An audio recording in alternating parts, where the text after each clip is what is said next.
thumb got jammed. Oh. Good morning to you. It's 8 o'clock on the start of your Thursday, one day closer to the weekend. Thank goodness.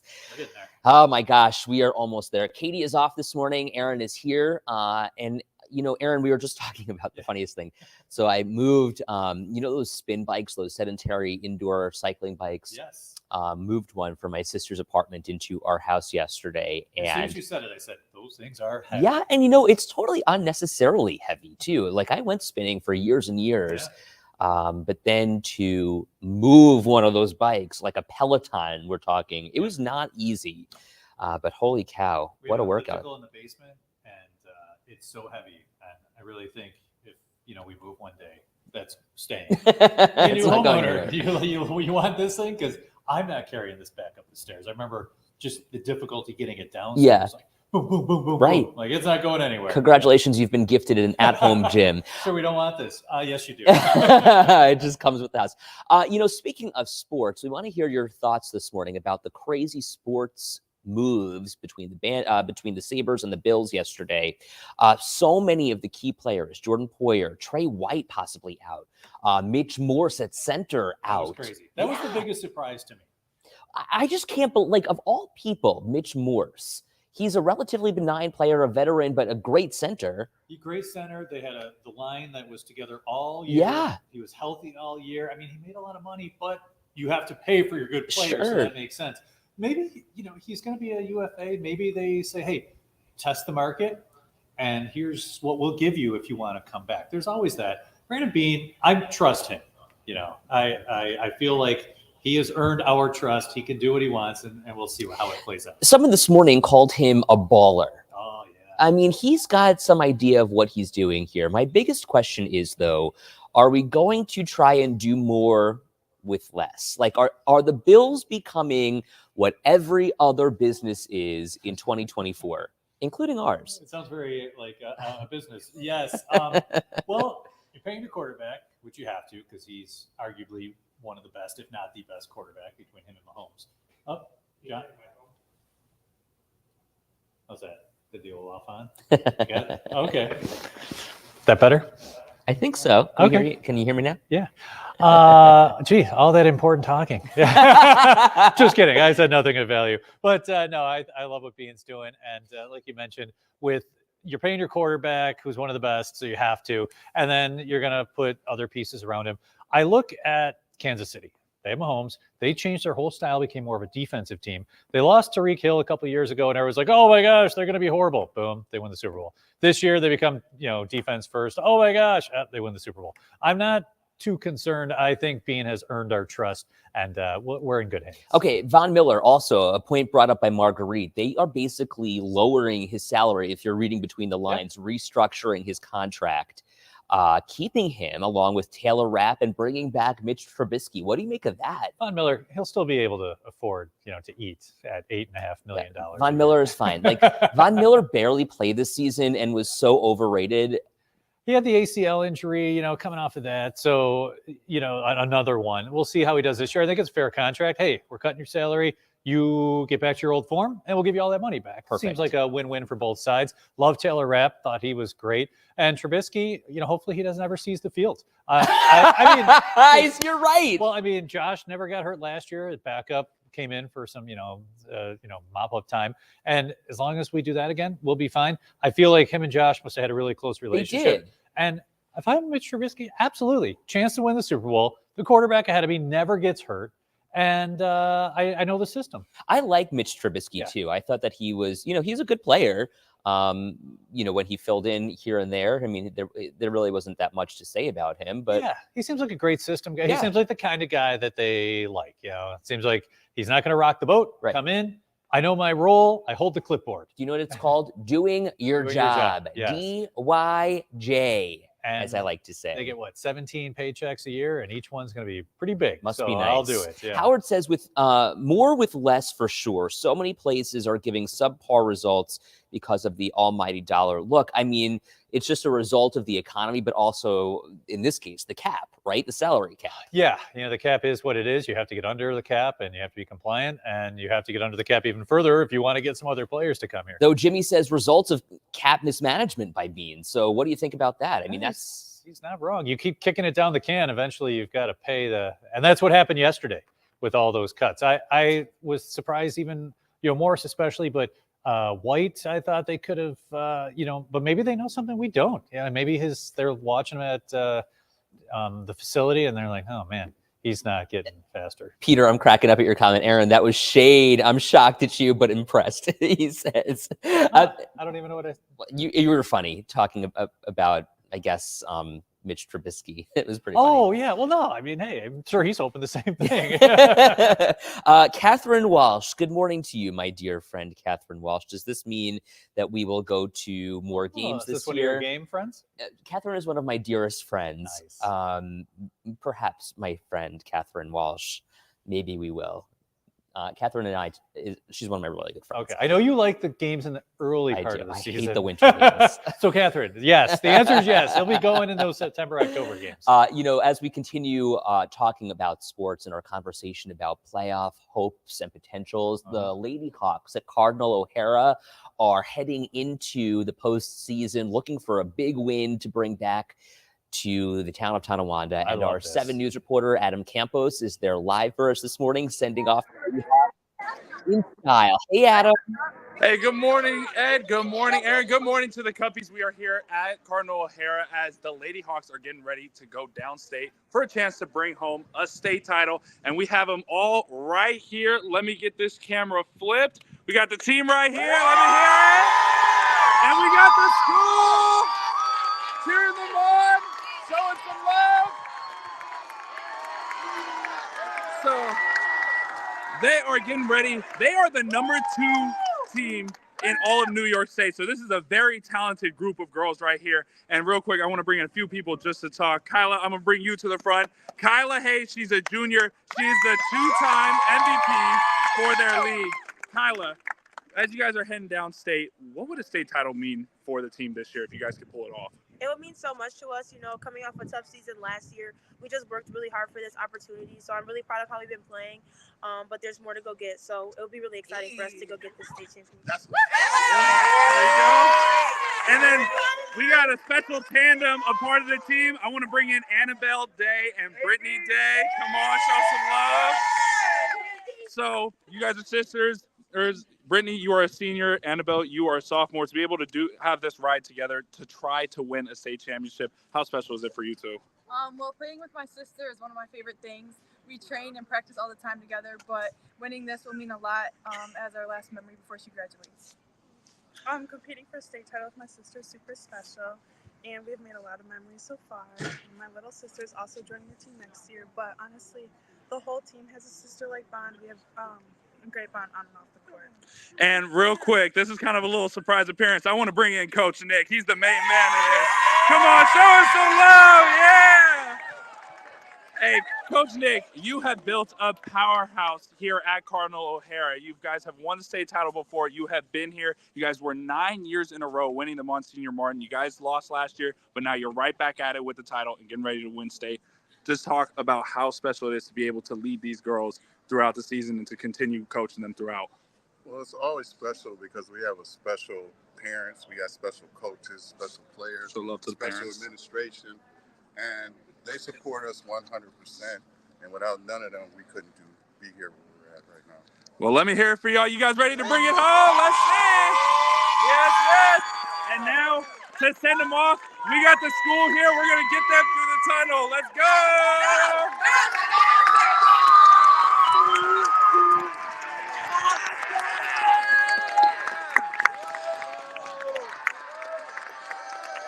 So they are playing this weekend downstate. They're going to be playing against St. Joseph's by the Sea. Their game is at 5:45. It's a rematch of their state championship game last year. So they're looking for a little bit of a revenge. You can show some love to them one more time. Look at them go through. School showing love. Everybody showing love. They even gave me a little sweatshirt to rep them for this event. So best of luck to the girls. We had a really fun morning all today, so it's going to be a fun weekend for them downstate. Adam, thank you so much. Diane is in the town of Tonawanda as well. She says she's a block away from the school, and those girls are so loud. She can hear them cheering. I love that. That's so cool. Adam, looks like you had a great time out there. Appreciate all your energy this morning and wish them luck for us, Adam. It's going to be a great game. Congratulations, Missy says. Good luck. Julie says, louder. That was awesome. And you could feel the energy this morning with them, and they're so excited. I'm so excited for them. High school sports, so much fun. Yeah. The kids that you see, they're just so into it. They put their heart and soul into it. And this is it for some seniors. Not many people get to win their last game, so hopefully they do. Okay, let's talk about keep the conversation in schools this morning. Okay. We're talking about banning cell phones in some places. What do you make of that? And what do you think should happen across the country? Okay. There are already attempts to ban the use of cell phones in school.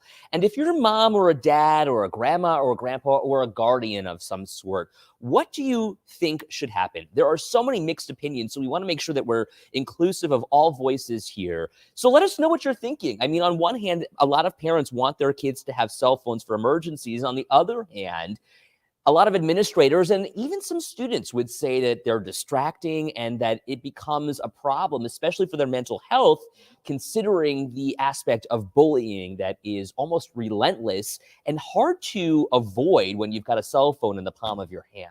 100%. I mean, you're asking me as a parent with a kid in school. I say, put them in their locker. You can touch them at 3 o'clock when you're done. Yeah. To me, that's a no-brainer. If you feel like your student has to have their phone, then they should have to put it on the teacher's desk and then they can check it afterward. There's some teachers who do that. They have a little basket. You put it in there and then you can get it at the end. I know just as a coach, it's a huge distraction. It's an age where you're easily distracted, but the phones make it just so much more difficult. And I'm not a fan of this. Like every moment is videotaped. Guys, put it down, live in the moment. Right. Okay. And you're asking me, to me, I say, ban them. They can bring them to school, put them in their locker, and that's where they should. So that's what a lot of the comments here are. Patty says, I think they should have them, but keep them in a locker or a book bag. Daniel says, he's comparing a classroom to a courtroom, basically saying you can't use a phone in a courtroom. Then Lauren, good morning, glad you're with us. The phones don't need to be used in school, but they can keep them in their lockers in case of an emergency. So that's kind of like the give and take here. Yeah, and if there's an emergency in the class, like I mentioned too, your compromise is putting it on the teacher's desk when you come in. Like we used to have little cubbies back in the day. Mm-hmm. Well, put it in there. I'm sure they can make have a small one with everyone's name on it to put your phone in. So Donna wondering, is it a ban from having them or using them? So in Wellsville in particular, which is part of our viewing area down on the southern tier, they've actually implemented a cell phone ban during the school day. So those students have to keep their phones in their lockers no matter what. Okay, so they're not banned to bring them in the school. They just keep them in the school. They're banned from using it during the day. Okay. One district, though, in Connecticut has students either leaving their phones at home or locking them in an actual pouch. So they can't even access them at all until the end of the day. Okay. And Florida is banning cell phone use in class, blocking access to social media on the school's Wi-Fi. But Congress, as we mentioned, is now also looking at the idea of minimizing the use of cell phones in school because of the addictive nature that social media presents, in addition to the idea of bullying, as I was talking about, and as it pertains to mental health issues.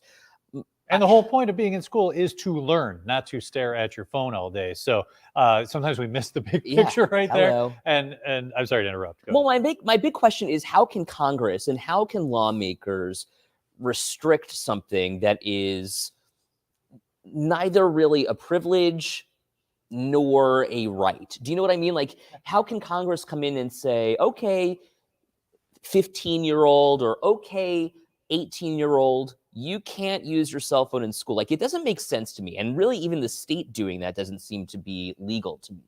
Yeah, I guess you could keep it on the local level. I don't know. Congress gets involved. Yeah, I mean, doesn't that kind of seem bizarre? I mean, if so there's anything, like regulate the social media companies compared to the actual user. It just doesn't make sense to me. And maybe I'm kind of going down a deep rabbit hole here, but voice your opinion on this. You're getting a lot of responses. So, Barbara says, my opinion, eliminate distraction of cell phones. Barbara agrees with you.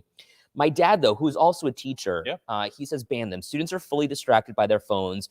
Emergency calls can be routed through the main office, though I'm sure a lot of people would disagree. Like Melly says, my son needs it for emergencies. Lindsay says this should go for teachers, too. Ooh, this is Oh, interesting. Now this is good because hey, do as I say, not as I do, Right. sort of thing. And they can kids will see if you're a teacher on your phone, your kids are going to see it. Right. It's kind of like the parent. Like if you don't wear your seatbelt, your student or your child is not going to wear their seatbelt. She says, I work in a school and see teachers and support staff on their phones more than students. Very interesting. Lindsay with the win for today. Yeah, That's a great point. wow. Like you can't say phones are banned and then be like, oh, hey, did you guys see that the Sabres Right. made a trade? Grace says, I believe it's up to the school, just as they don't allow certain sayings on clothes. Adrian says, cell phones are a distraction. As someone who worked in high schools, they can be very, very distracting. However, based on the current condition happening in our world, I would hesitate to take them from students in case of an emergency. So look, I kind of get that point in particular. The one thing that I think people would want is their parents knowing instantly if their student is okay. And can you agree with that as a parent? Oh, yes. So you'll see too on schools now, the outside windows have the numbers on them. Right. So that police and emergency personnel can get to their school and know exactly where they're supposed to be in case there were emergencies. So I do understand, the ability to want to get a hold of your student if something bad were to happen, which unfortunately bad things happen. So my thought goes back to, do you remember what happened at McKinley High School? It was 2 years ago, almost 2 years ago this month, actually. There was that shooting at the school where the security guard was hurt and police made a couple of arrests there. It was outside of the school. Literally outside, like right outside, but they thought that it was on school grounds. And then it became this whole big, like, confusing mess of that it was a school shooting. But obviously once the facts came out, it was a little bit more controlled the type chaos. of school shooting that we, hear differently about. Well, so I remember while we were live on the air trying to cover this and kind of make sure that you understood and you knew what was happening, I was able to FaceTime with a student who was inside. And so if that student wasn't able to, and it's not for me and not for my purposes and not for your purposes, but to connect that student with their parent, I thought was super important. And being able to hear their voice and being able to almost calm them in a situation that might have otherwise been chaotic, I think helped. Yeah. Well, it was super chaotic. Right. Like you said, you didn't know what was going on. Shots fired by a school is going to have everyone in a panic, obviously, for good reason. So I remember that now. I can't believe it was 2 years ago. Yeah. I mean, we're coming up on 2 years of the Tops shooting also. That'll be in May. Wow. So, yeah. Shirley, Fortunate great point. anniversaries, yeah. Yeah, exactly. Kim said, yes, absolutely. Carol, though, says, my daughter was told at work, no cell phones at your desk. Okay, so that's an interesting conversation, too. So are businesses now cracking down on the use of cell phones, too? And it's just become such an accepted practice. Like you go to a fast food place and like they're, like finishing up their text. And what would you like? Right. And you're like, hey, back in the day, you might have been like, oh, and now you're like, whatever. It is what it is. Yeah, it is what it is. This generation. I guess it would be up to your employer. I mean, your employer can tell you what to do. If ours said, hey, ours says post on Instagram all the time, and that's what I have to do. You think it's high on my list of things to do each day? No, but I do what I'm told to. Marguerite, I had a part-time coworker who was constantly on her phone making personal calls. And when the boss told her she couldn't do that, she started using the office phone instead. And this was not a young girl, she says. Yeah. I mean, look, I remember back in the day, and I'm sure that my mom's office hated this. But I would call my mom every single day when I got home from school to let her know that I was home and that I was safe. But I would call her office. We didn't have cell phones. No. So, it was the routine 3:30 phone call. Hey, I'm home. Oh, how was your day? Oh, it was good. I would think if her coworkers were annoyed about that, then they were probably just annoyed about everything. They're probably just miserable because if your child is going to call you for 5 minutes for both of you, especially as you're growing up, that's an important few minutes. Yeah. I think that, sometimes we get lost in that. Parenting and connecting with your kids is some of those important times. It's my most important time of the day. So those 5 minutes, if her coworkers are mad, I'm sure she just said some choice words in her brain. Yeah. She said, read between the lines. Oh, Edward. Shirley says adults can be obsessed with their cell phones too, but not in a good way. Melly says, I'm connected to my phone, but I know when not to be on it. She says we had pagers and home phones, right? The landlines. Diane, good morning again. I'm also sure my kids called me at work when they got home. So it was kind of that generation, right? That's what you did. Yeah. Jeff says, I'm quite certain productivity in the workplace has declined because of cell phones. So it's interesting because, in this day and age, we are so connected to our mobile devices, whether it's your cell phone or your laptop, or you're walking around with 2 of these because you're constantly connected. Yeah.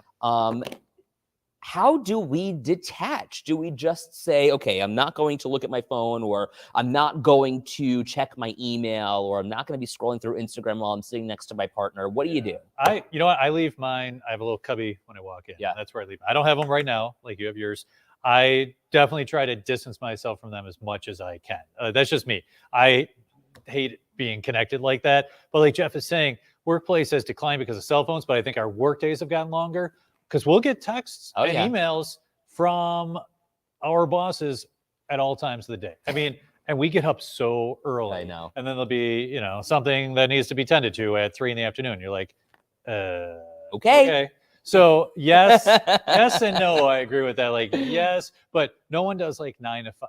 I can't imagine many people are like, click 9 to 5, and then I can walk away. Right. Because it's impossible with that phone. No, exactly. And it's a work phone, so they want you to answer it. Right. That's why they give it to you. Shirley says we're all on our cell phones right now, and we are so glad you are, Shirley. Stay on until we're done here. Exactly. We love it.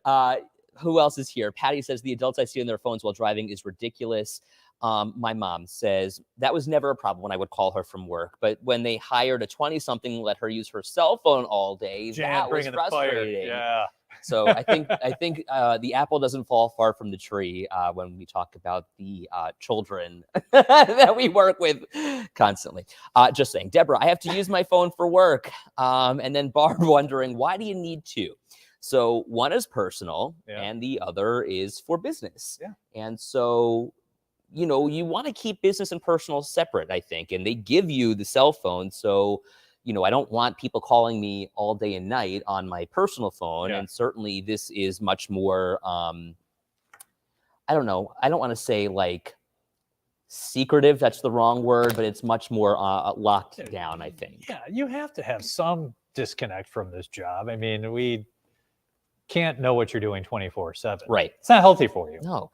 Danielle says the other day, everyone was going crazy because social media was down for 2 hours. I know.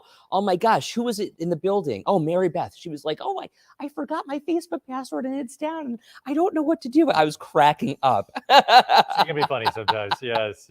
And, other people were oh my gosh, Rob, one of the engineers in the back, he goes, Facebook is down. And I'm like, okay, everything is fine. Right, Rob? Everything is fine. It's going to be okay. It'll be, I guarantee it'll be back up. I'm sure there's some good engineers working on it. And boom. Just like that. Didn't even know. Brittany says when the business phone rings, it's important. And you know what? Yeah. When your boss's caller ID shows up on this phone, it's like, okay, what's going on? But when it shows up on this phone, you're in big trouble. From experience. Yep. Yeah. Been there, done that. Marianne says, my daughter's a state trooper. She uses her personal phone only for work, like for everything. Interesting. People still have a work phone. Yeah. I mean, look, if they're paying for it, we're still using it. Yeah, because mine's my personal is like an iPhone 6, so people make fun of that one. But why would I get rid of it? It works, and I'm not a mad texter, so a lot of my responses are one word. So Connie says I was on it when Facebook locked me out. I was like, what the heck? Oh, no. WTH. Surely Peter says, wait, Facebook was down the other day? Yeah, believe it or not. Or are you just being sarcastic, Peter? I know you've got a sarcastic side. Listen. I wanted to bring in a guest really quick. I know he's walking around the building, and I don't know if he can still hear me, but there is one 2-letter first name man walking around. Where did he go? He can't be walking too far because he's got that walking boot on. DJ's here in the building. I don't know where he went. He was just walking through the studio, but I figured he could make a quick cameo. He's got an injury. Exactly, Nelly. We know how much it would be wonderful for you to see. Oh, yes, the hard eyes. He's got the hat on backwards there, the hair flowing in the breeze. So, yeah. Yeah, he hurt his foot. I don't know what he did. I think he was gaming or something and was sitting in one spot for too long. It's like a gaming turf toe injury or something. Poor DJ. Every time I see him, I say, how's your phony injury? And he gets mad. So, but we love him nonetheless. Yeah. Oh, yeah. It's all good fun. Have a great day, everyone.